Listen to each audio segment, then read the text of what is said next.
Well, I hope you're enjoying this amazing Wednesday morning. You're listening to the Fatboy Show on RX Radio, and today is a beautiful Wednesday, the 7th of February. The 7th of February. We're already 1 week into the second month of the year, the month of love, as they call it. And speaking of love, 7 days from now, a week from now, we shall be celebrating what is supposed to be the epitome of love. Valentine's Day. I hope you are ready, whichever way you're going to roll, whether you're going to plan and implement a fantastic Valentine's evening for whoever it is that you might have in your life, which unfortunately this burden does tend to fall on men. I ain't never seen no woman anywhere fretting about what she's going to do for her man on Valentine's. I've just never seen it ever in my life, and in all of the years that I've been in relationships, and I have been in a few, I don't ever recall ever being surprised with anything on Valentine's Day. Not even socks, as the joke normally goes. Oh, what do men get? They just get socks. Even socks I've never received on Valentine's Day. All I get is the lady. She just shows up to whatever venue I've decided is the place we're going to spend our Valentine's evening. Or if we're not going to go out, then there'll be maybe some kind of a present or a gift or some candy that I would have procured for the occasion. It's always rested on me, that burden, that responsibility, and never on the girl. And if this is where you want to say, well, for fat boy, maybe it's just the girls you date. Okay, it could be. But I have a feeling that even the most well-mannered, well-behaved, well-raised, serious women, I think even they would expect that the man be in charge of all of the proceedings on Valentine's Day. And I bet even they have never really ever lifted a finger on that day. So the ladies just get to relax and wait for the guy to do everything. Isn't the world unfair on men? I tell you. Well, speaking of love, a lot of people are applauding Jay-Z for remarks he made at the recent Grammy Awards, in which, while he was receiving the Grammy for the world's biggest global impact or something nonsensical like that. I mean, I thought Grammys is about music, but they gave him an award for best global impact. So while on the podium receiving the award, he took a moment to complain about how his wife had not been recognized in the category of Album of the Year, despite having won a whopping 32 total Grammys over the course of her illustrious and highly successful career. 32 Grammys in total, and not one Grammy for Album of the Year. Now, I'm not too sure how the whole Grammy thing is set up and how they decide what qualifies and what doesn't, but by the time you've won 32 Grammys, at the very least, isn't that some sort of acknowledgement that you're hot stuff? Because there's plenty of artists there that I dare say are much better than Beyonce and haven't even received a Grammy, let alone a single Grammy nomination. And so to get up there and complain that your wife has received 32 Grammys, but only one of those categories has eluded her thus far, to complain about that seems to me symptomatic of being a spoiled child. If you ask me, that's just my opinion. So, it was on Sunday night at the Grammys when Jay-Z highlighted according to him, an unfortunate error he finds with the Grammy system, in which he said that his wife Beyonce, who has won more Grammys than any other artist, 32 in total, is yet to take home the most prestigious Grammy of all, which is Album of the Year.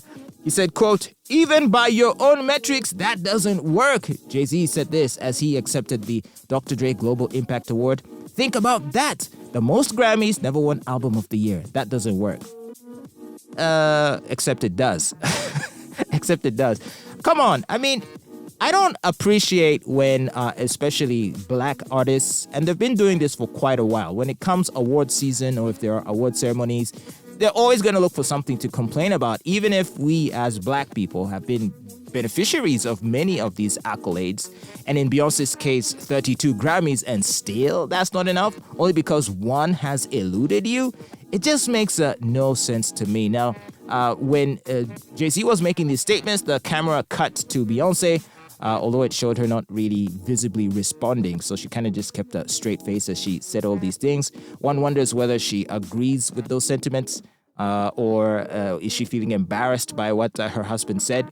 Because, you know, we black men have lately taken to using the podium to deal with our domestic issues, right?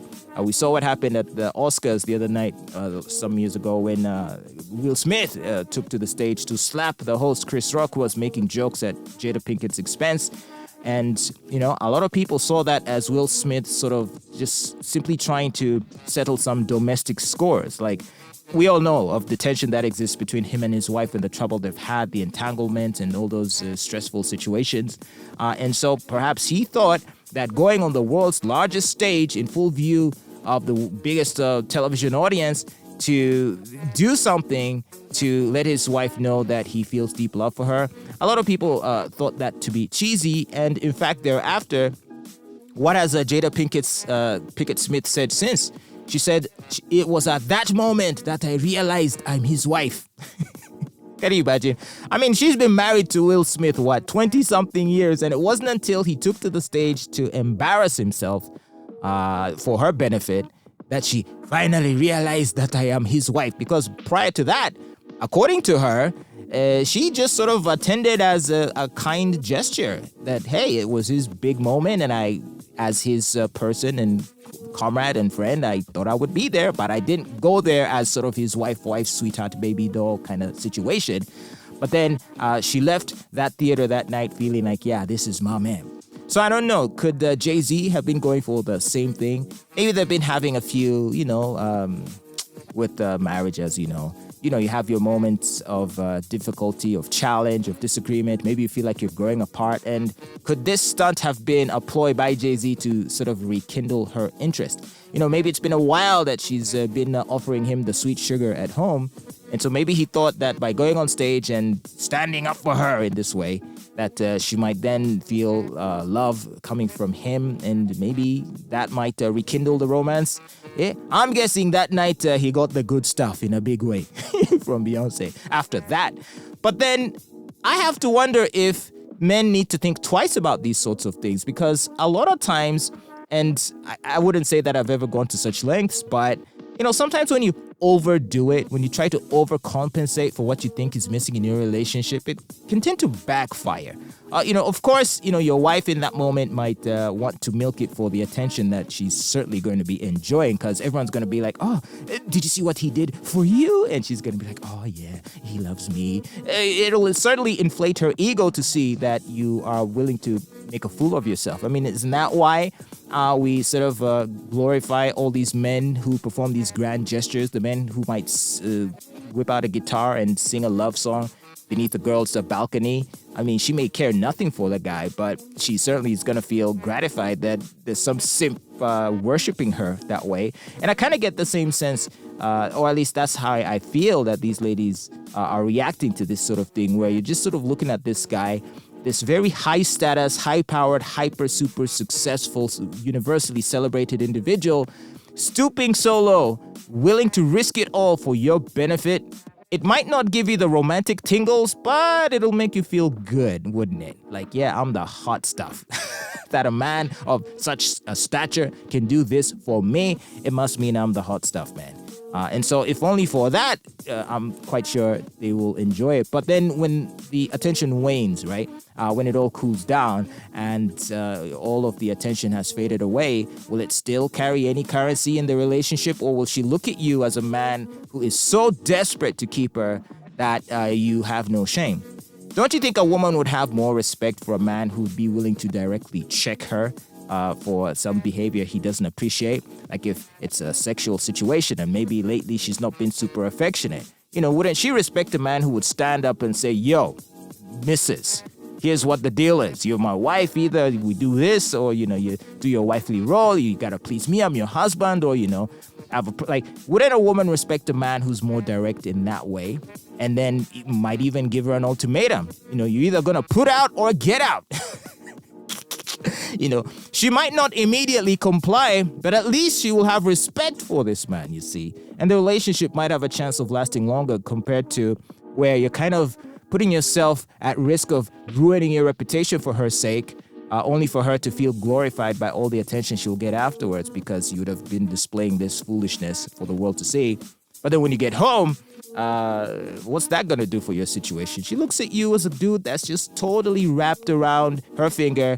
You'd probably jump off a cliff if she asked. I don't think that does anything to improve the romantic sparks in a relationship, if you ask me. Well, if you think I'm wrong, just let me know. But I kind of just get that vibe.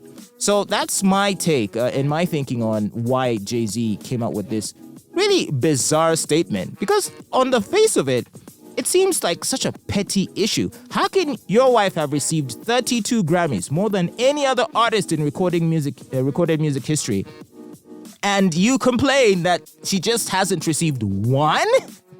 So what about all of the husbands of the, people who have been nominated for years and have received no award, or people who haven't been nominated anyway? Where are all those people's husbands?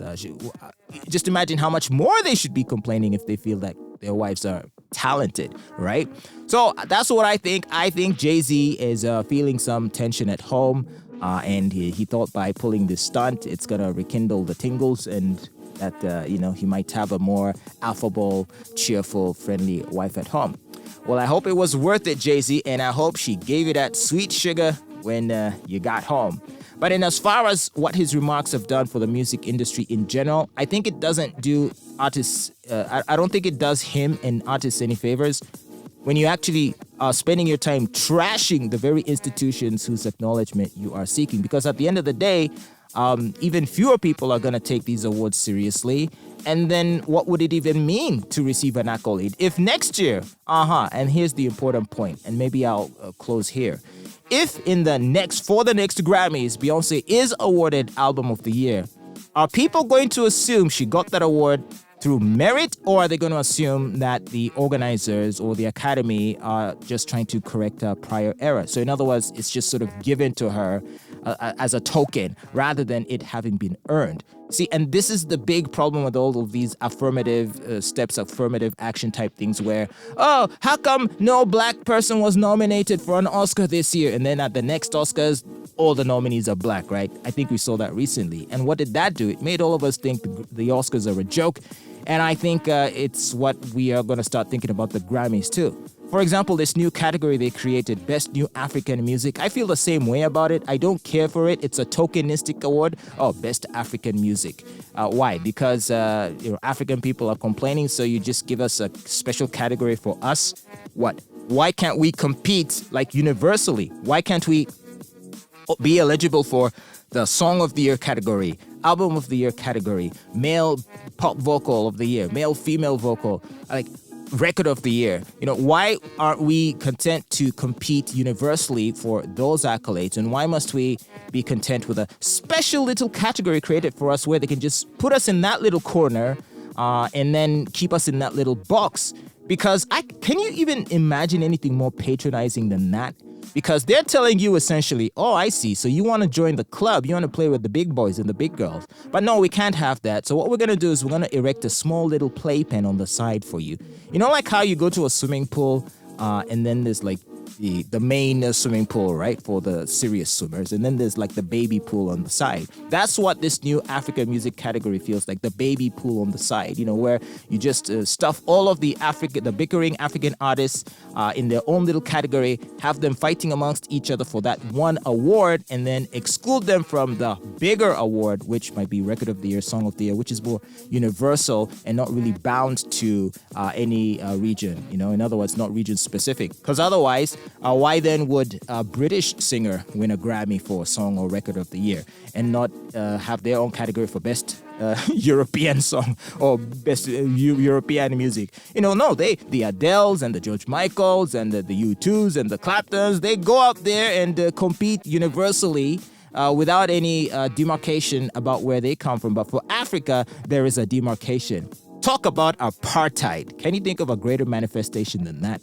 I've gone on long enough. Hey, let's have some fun. Let's enjoy more great music playing for you here on your number one station, RX Radio. This is the Fatboy Show.